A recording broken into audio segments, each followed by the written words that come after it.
गजगामण के नत का मोती छूकर किरणें झूम चली, गजगामण के नत का मोती छूकर किरणें झूम चली, और पद्मणियां हंसती हंसती जोहर की ज्वाला चूम चली। एक मरु का वाहन ऐसा बिन पानी के घूंट चले, अरे झमक गले में गोरबंद की लूम से जिलो ऊंट चले। जहां वीरता पलती है आडावल उन्नत घाटी में, कहो कौन सा रंग नहीं है राजस्थानी घाटी में।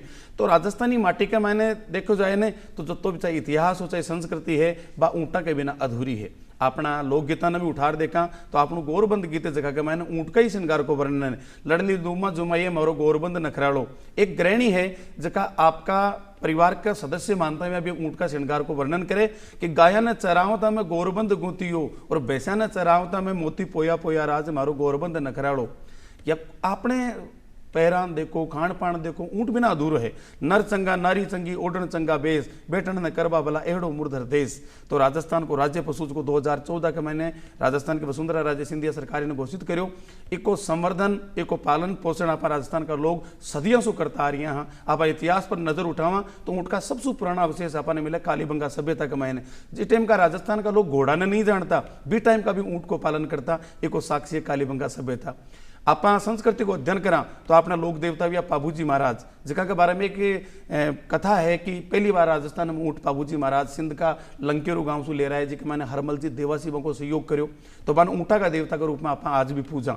तो राजस्थान को इतिहास संस्कृति गीत संस्कार ऊँट के बिना अधूरा है। और भाई बना भारत के मायने ऊँट की 9 रजिस्टर्ड नस्ल हैं। वहाँ नस्ल की विशेषता में कहीं है, वहाँ की खासियत कहीं है, वहाँ को संवर्धन किया हुए, वहाँ को पल्लवन पुष्पन किया हुए, एक ही बात आप कृष्ण और बे जानकारी ले रहा। आज का अपना कार्यक्रम मरूरो गौरव ऊँट रे माई पधारे है डॉक्टर वेद प्रकाश जी जिसका राष्ट्रीय ऊँट अनुसंधान केंद्र बीकानेर के माने प्रधान वैज्ञानिक है। और आज आपने स्टूडियो में पधारे तो आप लोगों का मान स्वागत है सर। आपको भी बहुत बहुत स्वागत। आप प्रधान वैज्ञानिक हो और बढ़िया शोध करता भी आपने ऊँट को संवर्धन कर रही हो बिना आदमी पाले भी के लिए बन प्रोत्साहित कर रही हो। तो आपने देखा तो वर्तमान के मायने या अपने भारत के मायने जिसकी ऊँटा की जनसंख्या है वे की स्थिति कहीं है। देखिए ऊँट की आबादी तो लगातार घटते जा रही है और जो हमारी 2012 में जो पशु गणना 19वीं हुई थी और अभी जो 20वीं 2019 में हुई उसके बीच में लगभग 37% इसकी आबादी कम गई। तो पिछले जनगणना में जो 2012 की पशु गणना थी उसमें ऊँट की आबादी 4 लाख थी जो अभी घटकर 2.5 लाख हो गई है। और उसमें से राजस्थान जो है उसमें राजस्थान की आबादी 2,26,000 जो सबसे अधिक राजस्थान में ही है और 2,26,000 है जो 3.5 लाख से 2,26,000 हो गई। इसके अलावा भी सारे स्टेट्स में इसकी आबादी घटी है। और इसका जो मतलब जैसे कि आप उसमें भी अगर नर और मादा को देखें तो ये जो आबादी जो घटने की जो सिलसिला है वो नर ऊँटों में ज़्यादा है। नर ऊँटों में जैसे कि पूरे देश में जो है कि नर ऊँट में लगभग 56% इसकी आबादी घट गई और मादा में राजस्थान के देखें तो वहाँ 34%। तो कुल मिला के और लेकिन उसी की तुलना में अगर गुजरात को देखें तो गुजरात में ये जो आबादी की जो गिरावट हुई है वो सिर्फ 9% हुई है। तो ये राजस्थान जगह जगह स्टेट में इसका फर्क भी है। जैसे हरियाणा में इससे भी ज़्यादा गिरावट आई है लेकिन कुल मिला के जो आबादी जो जिस रफ्तार से गिर रही है वो एक चिंता का विषय है। और साथ में आप देखें कि इसके साथ जो अपंजीकृत जिसको हम लोग वैसे जो है नॉन डिस्क्रिप्ट के बोलते हैं, नॉन डिस्क्रिप्ट जिसको कहा जाता है या अपंजीकृत उसकी भी आबादी ऊँट में लगभग जो पिछले जनगणना में 28% थी अभी बढ़ के इसकी आबादी जो है इसकी जो मात्रा वो लगभग 40% 39% हो गई है 39%। तो हमारी जो नस्ल है उसका जो है क्या कहते हैं जो हमारा जो पंजीकृत नस्ल का भी जो ह्रास हो रहा है क्योंकि हमारे जो अपंजीकृत या जिसको नॉन डिस्क्रिप्ट कहते हैं उसकी संख्या भी बढ़ते जा रही है। तो ये हमारे लिए चिंता का विषय है। ऊँट आपने संस्कृति को संवाहक है। पहले आपने राजस्थान का लोग जब भी अकाल पड़तो या व्यापार करवा जाता चाहे वह सिंध जाओ चाहे मालवा जाओ तो ऊँटा का माध्यम से व्यापार करता और अपनी संस्कृति ने पूरी दुनिया के मायने में फैलाई। ऊँट शू एक चोली दामन को साथ है राजस्थानी को। ऊँट के बिना राजस्थानी की यहाँ कल्पना कर वो भी एक अधूरी सी है। कोई दूसरा राज्य को आदमी अगर कल्पना करें ना राजस्थान की तो बिका जहन के मायने रेगिस्तान का टीला बड़ा बड़ा किला और ऊँट ये 3 चीज़ का जहन में जरूर आवे। और फिर आप बता रहे हो कि राजस्थान में ऊँट की जनसंख्या है बस 37% घटी है। हालांकि गुजरात में बहुत कम घटी है, तो गुजरात में कम घटी है, राजस्थान में ज़्यादा घटी है, एक पीछे कारण कहीं नजर आवा आपने? देखिए, आपने मतलब सही बोला कि राजस्थान की संस्कृति सभ्यता का एक बहुत ही अमूलचूल जो है अंग है ये ऊँट। लेकिन क्या होता है कि किसी भी नस्ल की जो किसी भी कोई भी प्रजाति होती है, चाहे वो गाय भेड़ भैंस बकरी कुछ भी हो, उसकी उपयोगिता अगर नहीं है तो उसकी लोग उसको पालना कम कर देते हैं। और यही जो चीज़ है वो ऊँटों के साथ भी है। तो आप देखिए राजस्थान में जो क्या है कि इसकी उपयोगिता खास करके जैसे मैकेनाइजेशन हो गया, कृषि जो आप भविष्य पहले इसका उपयोग जो मुख्य रूप से खेती किसानी में होती थी और सामान ढोने के लिए होता था, माल ढोने के लिए होता था, ट्रांसपोर्टेशन के लिए होता था। और धीरे धीरे सड़कों का जाल हो गया, सब जगह दुर्गम जगह पर भी जाना आसान हो गया और हमारे पास सामान ढोने के लिए भी पिकअप जैसे वाहन हो गए जो बहुत तेज़ी से सामान को एक जगह से दूसरे जगह ले जा सकते हैं। साथ में खेती किसानी में भी ट्रैक्टर आ गए, तो उसके कारण क्या ऊँटों की जो पुरानी उपयोगिता थी वो कम गई। इसके कारण क्या है कि लोग इसको पालना कम कर दिए। साथ में जो दूसरी जो दिक्कतें थी जैसे चारागाह की दिक्कत, क्योंकि ये ऊँट जो एक पशु है जिसको कि हम ज़्यादा एक्सटेंसिव सिस्टम में ये जंगलों में या फिर जो ओरन है वहाँ पर या खुली झाड़ियाँ जहाँ मिलती है वहाँ पर ये चरते हैं, तो उसकी भी जो धीरे धीरे उसका भी जो जो है क्षेत्र कमते गया। तो इसके कारण भी इसमें चराई की दिक्कत भी एक बड़ी समस्या उभर के आई। इसके अलावा जंगलों में मतलब क्या कहते हैं वो भी जो प्रवेश है उसके लिए भी बहुत सारे रेगुलेशंस आ गए, तो वहाँ पर भी चराई के लिए उनको जगह मिलना कम हो गया। तो आर्थिक लाभ तो कम हो ही रहा था, प्लस जो ऊँट पालन की दिक्कत है वो भी सामने आने लगी। तो ये दोनों चीज़ों को अगर मिलाकर देखें तो ये दिक्कत जो है क्या कहते हैं किसानों के लिए बहुत बड़ा दिक्कत हो गया और उन्होंने धीरे धीरे इसको रखना मतलब छोड़ना शुरू कर दिए। और अगर इसी के उल्टा गुजरात में भी एक समय ऐसी स्थिति हो गई थी, वहाँ पर भी ऊँट पालक जो है इसको छोड़ रहे थे। गुजरात में हालांकि आबादी बहुत कम है, छोटी सी आबादी है, क्योंकि पूरे इलाका में ही है। हाँ, क्योंकि पूरे जो आप देखें हिंदुस्तान की 85% ऊँट तो राजस्थान में ही है, तो बाकी 15% में पूरे देश में है, बाकी फैला हुआ है। उसमें से 12-13% जो ऊँट है वो गुजरात में है। तो वहाँ पर भी आबादी कम हो रही थी, लेकिन वहाँ पर पशुपालकों ने जो ऊँट पालकों ने संगठन बनाया और उन्होंने उसके दूध के ऊपर जो काम करना शुरू किया। और वहाँ पर अमूल जो वो भी आई साथ में, अमूल ने मतलब दूध प्रोक्योरमेंट करना शुरू कर दिया। उसके अलावा वहाँ पर सहजीवन एक संस्था है, उन्होंने पशुपालकों को इकट्ठा किया। तो उसके कारण जो है कि धीरे धीरे वहाँ पर लोग इसको जो ट्रेडिशनल जो यूजेज था उससे छोड़ के आगे निकल के दूध के ऊपर में डेयरी के रूप में इसको काम करने लगे इसके ऊपर, और इसको डेयरी पशु के रूप में देखने लगे। तो वहाँ पर तो फिर से मतलब इसकी आबादी की जो रफ्तार जो गिर रही थी वो कम हो गई। हालांकि राजस्थान में वो चीज़ अभी तक ऊँट को एज ए डेयरी पशु के रूप में अभी तक वो स्पीड नहीं आई। लोग कुछ क्षेत्रों में जैसे खास करके आप देखें तो सिरोही, पाली, उदयपुर, यहाँ पर तो दूध का काम अच्छा होता है, लेकिन जो मुख्य रूप से आप देखें कि ऊँट की संख्या कहाँ ज़्यादा है तो वो बीकानेर जैसलमेर है। उन क्षेत्र में ये वो उन क्षेत्रों में अगर ये दूध व्यवसाय जो ऊँट दूध का व्यवसाय अगर चलेगा तब जाके इसके ऊपर हम मतलब इसकी जो गिरती हुई आबादी को हम रोक सकते हैं। वो अभी तक धीरे धीरे प्रयास हो रहे हैं, लेकिन अभी वो उतना तेज़ से प्रयास मतलब एक्चुअली पशुपालक ही है के साथ भी है कि इसका एक छोटा सा बाज़ार है और इस छोटे से बाज़ार में मतलब इसकी सप्लाई चेन एक होनी चाहिए। तो इस तरह की चीज़ जब तक विकसित नहीं होगी तब तक ये फ़ायदेमंद व्यापार भी नहीं होगा। इसके कारण इसमें समय लग रहा है और लोग धीरे धीरे मतलब इसको छोड़ रहे हैं। मतलब ये कि गंगा प्रवाहित तो हो चुकी है, उद्गम हो चुकी है अभी को, लेकिन भी में धार को नहीं आई अभी तक, वह धार आनी बाकी है। जो गुजरात का लोग समझ के साथ में एक संगठन बनायो और वह प्रयास करे तो देखो आज ऊँट के महीने बके काफ़ी अच्छी इजाफा हुई हो संख्या के महीने। अब आप देखा आदमी मूलतः है वो ही काम करबो चाहो जहाँ भी कोई ना कोई मुनाफा मिले, और मुनाफा की आप प्रवृत्ति इन कहवा प्रतिफलन कोई भी आदमी काम करे को फायदो तो चाहे। कारण कहीं वो सड़क आई, पिकअप आई, रेलगाड़ी आई, एक ट्रैक्टर आए, वो ट्रैक्टर बड़ो कारण रही हो क्योंकि खेती भी इसमें ट्रैक्टर उसमें लगी। ऊँट के एक हड़व तो ट्रैक्टर का 8-9 हड़वे, ट्रैक्टर ज़्यादा मात्रा का मैंने खेत की जुताई करते तो धीरे धीरे ऊँट की उपयोगिता कम होगी, और उपयोगिता कम हुए जना मत भी चीज़ की प्रति लोगों को लगाव कम हो जाए। नहीं तो राजस्थान तो एक इन को राज्य है जगह ऊँट के सर्वाइव करवा के लिए सबसे बढ़िया इलाको है।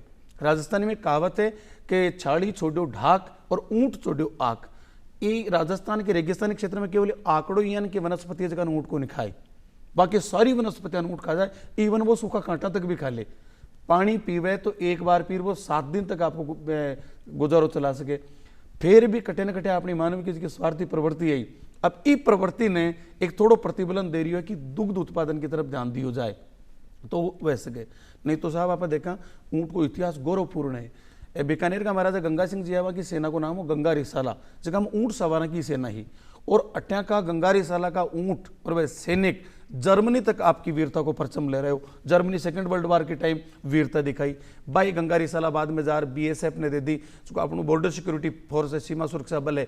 आज भी भारत पाकिस्तान को जो रेगिस्तानी सीमांत इलाकों है भी के ऊपर ऊँटा के ऊपर भी गश्त दे, तो कटे न कटे ऊँट को। और आप गणतंत्र दिवस की जो परेड देखा भी कमाने गणी जाके निकले, गणी सेना के टुकड़िया, पर वह बीएसएफ का जवान जब ऊँटा पर बैठ और मूछा के लगाए आटी निकले ने तो एक वो अलग ही नजारो बने। तो ये ऊँट ने बचाणु, इको संवर्धन करना, इको संरक्षण करना अपना राजस्थानी को दायित्व है, आपनो धर्म है। आप बताए कि दुग्ध उत्पादन के लिए ऊँट को आप अगर पालन करा तो बहुत बढ़िया रहे, क्योंकि दुग्ध तो गाय बहुत ज्यादा दे, होलिस्टन यानी कि गाया, भैंस, तो ऊँट को दूध आप के लिए भी को पालन करा। बीकानेर की उर्मुल डेयरी का दिशा प्रयास भी कर रही है, तो ऊँटनी को दूध कतोक वैसे ऊँट के अगर दूध के लिए पाला तो आप कतोक फायदा वैसे अपन देखिए, आप जो बाकी उपयोग बता रहे तो वो आज भी है, लेकिन जैसे सेना में इसका उपयोग तो होता है, साथ में अभी जो हमारे जो धार्मिक कार्य जो है उसमें भी इसका उपयोग होता है।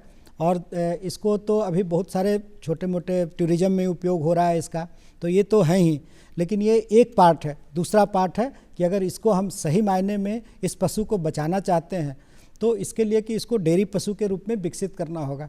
तो भारत में कुल ऊँट की 9 नस्लें हैं, तो लगभग उसमें से देखिए जो बीकानेरी, जैसलमेरी, कच्छी और मेवाड़ी, ये 4 नस्ल के ऊपर हम लोग शोध कर रहे हैं हमारे संस्थान में। और हम लोग 2008 में इसको, क्योंकि राजस्थान में प्रथा नहीं रही दूध निकालने की, बहुत सीमित जो पशुपालक है अपने उपयोग के लिए ही दूध इसको निकालते हैं और अपने घर के उपयोग के लिए ही इसको यूज करते हैं। तो एक तो यहाँ ऐसी कहावत थी कि आप दूध बेचना जो है पूत बेचने के बराबर होता है, तो और ये मानसिकता थी लोगों को, तो इसके कारण दूध तो निकालते नहीं थे।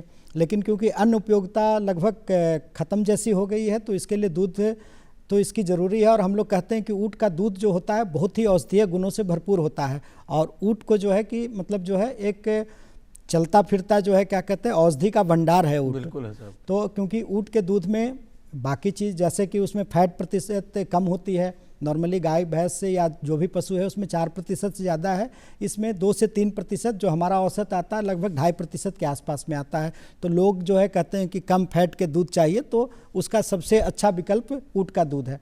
इसके अलावा इसमें विटामिन सी, आयरन और इंसुलिन लाइक प्रोटीन जो होता है, जो डायबिटीज़ के लिए जो है क्या, डायबिटीज़ एक आज भारत को डायबिटीज़ का कैपिटल के रूप में जाना जाने लगा है, तो वहाँ पर भी क्योंकि इतने सारे डायबिटिक हो गए, और हमारे अनुसंधान ये भी बताते हैं कि टाइप 1 डायबिटीज़ में इसकी बहुत अच्छी ही मतलब इसका जो दूध है बहुत ही कारगर है।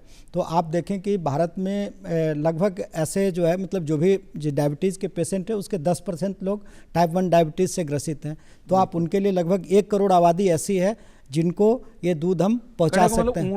ऊँटनी को जो दूध है वो एक तरीके के औषधि है, क्योंकि ऊँट प्राय सारी औषधियों को सेवन करे, केवल एक जो आंकड़ो है भी आंकड़ा न खाए, बाकी सारी जत्ती भी औषधि आपनो गोकरू है, दतूरो है, जो हम अपार औषधि गुणवान खासी, तो निश्चित रूप से भी ऊँटने का दूध के मायने भी की मात्रा सी कैंसर तक का रोगी सु ठीक बताया, नया नया अनुसंधान, नया नया जगह शोध वेरिया भी का माने ऊँट का दूध की अति महत्ता सिद्ध हुई है कि अगर ऊँटनी को दूध यदि कोई आदमी सेवन करे तो वो आदमी निरोग रहे। ऊँट पालक जी की जाति है रेबारी, बाने देखा तो भाई कहीं तो कद कटी हुए, कहीं पर्सनलिटी हुए, और वह बीमार भी कोनी हुए है कि नहीं है। एक पीछे कटे न कटे कारण आई है कि भाई खुद को तो दूध पीता रिया और ये दूध को व्यवसाय करो को नहीं। अब आपने जी देखा राजस्थान में तो जैसलमेरी नस्ल बताई, आप बीकानेरी नस्ल बताई, मारवाड़ी, मेवाड़ी, मेवाती, तो अब मैं दुग्ध उत्पादन के लिए कुछ की नस्ल है वह कौन सी सर्वश्रेष्ठ है? देखिए हम लोगों ने जो अनुसंधान किया है उसमें जो खास करके जो है ना हमारे पास से गुजरात की जो कच्छी नस्ल है उसकी दूध उत्पादन क्षमता सबसे अधिक है। और हमने 2008 में इसका दूध निकालना शुरू किया था, तो 2008 से 17 तक हम इसकी 2 थन से दूध निकालते थे। 2008 से, क्योंकि इसकी लेकिन पूरी कितनी दूध उत्पादन होती है, तो हमने फिर इसकी पोटेंशियल जानने के लिए 4 थनों से दूध निकालना शुरू किया। और जो हमारा जो 2017 से लेकर अभी तक 7-8 साल का जो अनुसंधान है, उसमें यह दिखता है कि जो कच्छी नस्ल की है, एक अपने दुग्ध काल में जो मतलब दुग्ध काल जो होता है इसकी गाय भैंस से ज़्यादा होती है। जो स्टैंडर्ड लैक्टेशन लेंथ जो गाय भैंस का है उसको 305 दिन माना जाता है। तो इसमें जो हमारा औसत दुग्ध काल जो है वो 420 दिन आता है। 420 दिन कहने का मतलब एक साल से भी ज़्यादा। हाँ, ये 14 महीने हो गए। जो औसत है वो 14 महीने दूध देती है। इसमें जो कच्छी नस्ल की है उनकी जो दूध काल है वो 16 महीने तक जाती है और बीकानेरी की 12 महीने तक जाती है। तो 12 से लेकर 16 महीने तक ये दूध दे सकती है, तो अन्य पशुओं से इसका दूध काल ज़्यादा होता है। दूसरी है कि जो हमने जो देखा है कि कच्छी नस्ल की दूध है उत्पादन क्षमता है वो लगभग एक दुग्ध काल में 1900-1950 किलोग्राम तक है, और बीकानेरी की सबसे कम है वो लगभग 1300-1350 किलोग्राम है। और इसके अलावा जो राजस्थान की नस्ल है उसमें जो हमने अनुसंधान किया उसमें मेवाड़ी नस्ल जो है उसकी दूध उत्पादन राजस्थान की नस्लों में अच्छी है। इसके अलावा भी जो छोटे अनुसंधान जो मतलब कम आंकड़े पर जो हमने किया है, तो जो जैसलमेर और बाड़मेर के जो सीमावर्ती इलाके में एक सिंधी नस्ल है उसकी भी दूध उत्पादन क्षमता अच्छी है। इसके अलावा मालवी नस्ल है उसकी भी दूध उत्पादन क्षमता अच्छी है। लेकिन आप अगर कोई भी पशुपालक डेयरी पशु के रूप में अगर ऊँट को पालना चाहता है तो उसको कच्छी नस्ल को पालना चाहिए। और हमने ये भी देखा है कि कच्छी नस्ल क्योंकि वो गुजरात की नस्ल है लेकिन राजस्थान में आराम से वो पल बढ़ सकती है, तो आपको इस नस्ल के ऊपर ध्यान देना चाहिए। इसका औसत जो दूध उत्पादन है 5 से 6 किलोग्राम है। और ऐसे भी ऊँट हमारे पास है मतलब जो कम से कम एक दिन में 12 से 14 किलोग्राम भी दूध देते हैं। तो कच्छी नस्ल जो है ऊँट दूध उत्पादन में सबसे सर्वश्रेष्ठ नस्ल है। आपने राजस्थानी परंपरागत तो लोग आज भी पुराना लोग मिले ने तो रामा श्यामा करे बाद में पहलो समाचार वही पूछे कि थारे दीणू क्या को है, मतलब दुधारू पशु क्या कहे। तो अब ये ऊँट ने भी आपने दुधारू पशु के रूप में यदि पालन चालू कर दिया तो ऊँट के बचवा की संभावना भी ज़्यादा बढ़ जाए और अपना स्वास्थ्य पर भी का सकारात्मक प्रभाव पड़ सी। जहाँ बताए कच्ची नस्ल की बात बहुत अच्छी है, साथ में कच्छ शू लगता आपनो राजस्थान को मेवाड़ को इलाको है, मेवाड़ी नस्ल के जी ऊँटने हैं वहाँ को भी दूध बहुत बढ़िया है, अच्छी मात्रा का मैंने रहे और एक दुग्ध काल ज़्यादा है, पौष्टिक है, विटामिन सी जियान की चीज़ें भी कमाए नहीं भी कमाए, फैट की मात्रा बहुत कम है। एक देखा आप तो ऊँट की सुंदरता भी बहुत ज़्यादा मायने रखे। आपने विदेशों का पर्यटक आवे, जापान, जर्मनी, इटली, फ्रांस खूब लोग आवे और बस चाहे कि ऊँट के साथ तो मैं फोटो खिंचाऊँ ही खिंचाऊँ, भाई ऊँट की सफारी भी कर बहुत चाहे। ये ठंड का मैं यहाँ पर देखा तो प्राय पूरा भारत को और विदेशों का लोगों को भी जो को एकदम रुझान है वो जैसलमेर की तरफ है। जैसलमेर का दौरांगमा इसम का दौरम जाए वह केवल सफारी भी करे, तो सफारी के मायने वो ऊँट ज़्यादा मायने रखा जो सुंदर है, भी को श्रृंगार करे, भी के पलाण है, मुरी है, भी के गरबान है। तो सुंदरता की दृष्टि से देखा जाए तो कौन सा ऊँट से अच्छे नस्ल? देखिए जो अपनी जो राजस्थान की ऊँट है उसमें बीकानेरी नस्ल है जिसको मारू भी कहते हैं, मतलब ऐसे करके उसके नर को मारू के मतलब सुंदर दिखता है बीकानेरी। और आजकल जो आप देखेंगे जो भी मेला में देखेंगे तो बीकानेरी नस्ल और सांचोरी जिसको जालोरी भी कहते हैं, ये 2 नस्ल है काफ़ी प्रचलित है। और क्योंकि इनकी कद काठी भी बहुत अच्छी होती है और बीकानेरी नस्ल है वो सारी जो भारत की जितनी ऊँट नस्ल है उसमें सबसे हुष्ट पुष्ट और तगड़ी नस्ल होती है। इसकी वजन भी सबसे अधिक होती है और शारीरिक जो बनावट भी है सबसे अच्छी है। तो ये नस्ल है आप जहाँ भी ऊँट सवारी के लिए मतलब जो यूज करते हैं इसको करते हैं। और इसका मतलब काफ़ी रौबदार मतलब जो है इसका कद काठी होता है, तो ये नस्ल है। और बाकी जो जैसलमेरी नस्ल है ये भी अच्छी नस्ल है क्योंकि ये जो है आप रेसिंग के लिए, रेसिंग का काम तो इंडिया में बहुत नहीं है लेकिन आप कोई भी मेला होता है तो उसमें एक रेसिंग भी एक का कंपटीशन, तो ऊँट रेसिंग का कंपटीशन होता है। हमारे यहाँ भी जो बीकानेर में जो कैमल फेस्टिवल होता है उसमें भी हम लोगों ने ऊँट का जो कैमल रेस है उसको शुरू किया है। और कोई भी मेले जो राजस्थान में जितने भी मेले हैं उसमें लगभग एक रेसिंग का और इस जो श्रृंगार प्रतियोगिता होती है, सौंदर्य प्रतियोगिता होती है, तो इसमें जो है क्या कहते हैं फर कटिंग है। जैसे फर कटिंग की जो चीज़ है वो फर कटिंग का ऐसा है कि उसमें बीकानेरी नस्ल और जालौरी नस्ल के ऊपर जो है लोग फर कटिंग करके बहुत सारे मतलब डेकोरेशन करते हैं, चित्र बनाते हैं, तो देखने में काफ़ी अच्छा लगता है। और मेले में किसान इससे मतलब प्रतियोगिताओं में भाग लेते हैं और उससे भी आमदनी होती है। तो ये कहे ना, जिंदा हाथी लाख का, मरा हाथी 1.25 लाख का भी अगर सही में प्रयोग लियो जाए ना, तो जिंदा ऊँट लाख का, मरा 1.25 लाख का भी हो सके। क्योंकि जिंदा ऊँट के ऊपर फर कटिंग हुए, जिसके नाम जट कतराई बोला, बीकानेर की बड़ी फेमस है। भी मरेड़ा ऊँट की खाल के ऊपर अपना देखा तो मुगल काल से ही बीकानेर का राजा राय सिंह जी आप भी के दौरान से ही एक कला चालू हुई, जिसका सोना को चित्रण करता, उसता कला कुआ से पानी निकालने के लिए ऊँट की खाल को चढ़स बनाया जाता। तो ऊँट ये राजस्थान के लिए तो बहुत फायदेमंद है। अब जी आप नई योजना बताई, बेकमाए ऊँट है, दुग्ध के लिए है, पर्यटन के लिए है, दौड़ के लिए है, सेना के लिए है, और सौंदर्य प्रतियोगिता में इसके लिए भी है। आप बताएं मारून किया करे भी बीकानेर नस्ल को अतो सुंदर वे के मालवा को ढोलो पुंगड़ की राजकुमारी मारवणी सु ब्याह करया, और कई साल बाद में जब आपकी पत्नी लेबा चलिया तो पहली अली की पत्नी है मालवणी बाबा ने रोके और कहे सावन महीनू घण गणऊ पावस है अतिपूर, सावन महीनू घण गणऊ पावस है अतिपूर, कर हऊ कादिम तिलक सही पुंथी पुंगड़ दूर। ये चौमासा में तो रुक जा, नहीं कादा कमाए तारा ऊँट को पाँव तिसड़ जाए लो, और ऊँट को पाँव तिसड़ वो नीचे पड़ गो तो ऊँट टूट सके और ढोला जी रुक गा। केवल ये चिंता से मेरे ऊँट के कादा कमाए रपट नहीं जाए। आप जब मूमल महेंद्रा की प्रेम कथा देखा तो एक चिक्कल नाम को ऊँट महेंद्रा कन हो, उसको अमरकोट पाकिस्तान का माए किस गए है, और मूमल की मेडी लोद्रवा जैसलमेर में कटे है। रात ने घर का सोया बाद में चिकल ऊँट पर बैठ और आपकी मूमल से मिलवा था, और बी पर बैठ पाचा घर का जाके पहले पूग जाता। तो ऊँट को सांस्कृतिक ऐतिहासिक महत्व बहुत शानदार है, और जिसकी विभिन्न नस्लें हैं वहाँ न्यारा न्यारा उपयोग है। अब आप देखा दौड़ के मायने और भार वाहन के मायने कौन सी नस्ल का ऊँट से बढ़िया रहा अपने राजस्थान में? देखिए दौड़ के लिए तो जैसलमेरी नस्ल सबसे अच्छी नस्ल है। उसको रेसिंग के लिए मतलब जो है, क्योंकि उसकी कद काठी बहुत पतली होती है। और बाकी भार वहन के लिए बीकानेरी नस्ल है, मारवाड़ी नस्ल भी मतलब भार वहन के लिए उपयुक्त है, जालौरी तो है ही। बाकी सब नस्ल मतलब मालवी में भी नर को, तो नर का तो मुख्य रूप से उपयोग जो है भार वहन के लिए होता है। बट अगर आप सबकी अगर भार वहन क्षमता के हिसाब से देखें तो बीकानेरी है, जालौरी है, मारवाड़ी है, ये 3 नस्ल काफ़ी उपयुक्त है। इसके अलावा मेवाती नस्ल है, उसकी साइज़ तो बीकानेरी से छोटी होती है, लेकिन वो भी भार वहन के लिए और खेती कार्यों के लिए उपयुक्त है। इसके अलावा जो खरई नस्ल है, भारत की एक नस्ल है खरई नस्ल है। खरई नस्ल की विशेषता, खरई जो है शब्द ही जो है वो खारा से आया है, कि वो नस्ल है जो खारा पानी पी सकता है, और वो खारे वनस्पति खाते हैं। मैनग्रोव जो होते हैं दलदली इलाकों में जो होते हैं तो वहाँ पर है। और वो उस नस्ल की एक और विशेषता है कि वो तैरता भी है, तो इसको दरिया तरु भी कहते हैं, समुद्र तैराक। समुद्र में ये तैरे भी है। हाँ, ये तैरते हैं, और उसी के भीतर, उस समुद्र के भीतर ही वो होकर गुजरते हैं, वो मैनग्रोव खाने के लिए जाते हैं। तो और इसकी है कि ये 1000 TDS तक का जो पानी, खारा पानी, वो भी इसको आराम से सहन कर सकता है। तो खराई नस्ल का ये विशेषता है। तो देखो जाए तो ऊँट को तो बहुत ज़्यादा मैं तो आप बताए खारा पानी का मायने, खारा पानी में तैयार उबाली जी की वनस्पतियाँ हैं, बानने खार भी वो ऊँट है जिसको सर्वाइव कर सके। और अब चर्चा के दौरान आप बता रही है कि एक मालवी की नस्ल है, आपने राजस्थान को और MP को जो सीमांत इलाको है, झालावाड़ को इलाको है, बी के मायने मालवी नस्ल पाई जाए। तो ये मालवी नस्ल की काफ़ी संख्या में घटी है। तो इसका संवर्धन के लिए भाई ऊँट पालक भाई है, बाने एक प्रोत्साहन मिले, बी के लिए कहीं प्रयास हो रही है?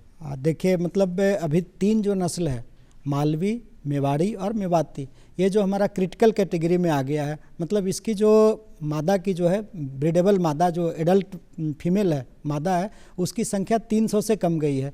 तो इसके लिए हम लोग इसके लिए प्रयास कर रहे हैं। जो एक करनाल में एक संस्था है, राष्ट्रीय पशु अनुवांशिक संसाधन ब्यूरो, जो है नस्ल संरक्षण के ऊपर ही उनका मुख्य काम है। नस्लों का वो नस्ल को कैरेक्टराइज करते हैं, चरिचित्रण करते हैं, कोई नई नस्ल है उसकी पहचान करते हैं, और अगर जिसकी संख्या कम हो रही है उसका संरक्षण करते हैं। तो इसमें जो मालवी नस्ल है मुख्य रूप से ये मध्य प्रदेश का मंदसौर और नीमच का क्षेत्र है, और उससे राजस्थान का लगता हुआ जो भी हड़ौती का क्षेत्र है वहाँ पर ये पाया जाता है। और अब तो ये मुख्य रूप से अब ये मध्य प्रदेश में कम मिलते हैं, हड़ौती क्षेत्र में ज़्यादा मिल रहे हैं। तो ये नस्ल है, इसके संरक्षण के लिए, संवर्धन के लिए हम काम कर रहे हैं। और इसी दौरान हमने कुछ पशुपालक पाया था, उसमें एक भंवर जी रायका हैं, भंवरलाल रायका हैं। अच्छा। उनके पास लगभग जब हमने काम करना शुरू किया था तो 250 ऊँटों का टोला था। फिर हमारे साथ काम किए, उनको हमने उनको सम्मानित भी किया। और तो अभी धीरे धीरे उनको समझ में आया, उन्होंने इसकी जो ऊँट का दूध बेचने के लिए कोटा में उन्होंने दुकान भी लगाई और उनका टोला आज के दिन में लगभग वो 400 के आसपास में पहुंच गया है। और पिछले साल उनको जो उष्ट संरक्षण के लिए जो है ना, पशु जो है नस्ल संरक्षण पुरस्कार से भी भारत सरकार क्या राष्ट्रीय पशु अनुवांशिकी ब्यूरो जो करनाल की है, वो हर साल किसान दिवस के ऊपर, जो राष्ट्रीय किसान दिवस जो मनाया जाता है 23 दिसंबर को, उसमें जो है कि किसी न किसी पशुपालक को, मतलब हर नस्ल संरक्षण के लिए पुरस्कृत भी करती है, पशुपालकों को, संस्थानों को भी करती है। इसको आदमी ने प्रोत्साहन मिला है कि मैं भी पशुपालन करूं, क्योंकि एक ऊँट पालक जो भाई हो झालावाड़ का, आप जी भंवर जी राय का बताया, और बाने राष्ट्रीय स्तर पर पुरस्कार मिले, तो दूसरा जगह पशुपालक है बाने भी एक प्रेरणा मिला कि मैं भी पशुपालन करूं, मैं भी नस्ल सुधार करूं, तो निश्चित रूप से बाने प्रतिफलन को एक इशारों से मिले। और देखा तो एक जैसलमेरी नस्ल की एक नस्ल और है नाचना, जिसकी शेखावाटी क्षेत्र के मैंने शादी ब्याह का मैंने नाचबा के लिए काम मिली जाए, तो घना ही आपने पुष्कर के मैंने ऊँटा की मॉडलिंग प्रतियोगिता में भी है, तो ऊँटा अगर आप पाला और समझदारी के साथ में बना काम में लेवा, तो आपने आजीविका को एक अखंड स्रोत वो बन सके। तो भाई बहना आप ओहो हाजरो मरूरो गौरव ऊँट कार्यक्रम, और फिर मिलते एक नया पावना और नए विषय के साथ। जत्तानी साहब आपसे इजाजत, आप पधारे वास्ते आपने घना घना रंग घना घना धन्यवाद, और आप सगला ने राम राम सर। राम राम सर।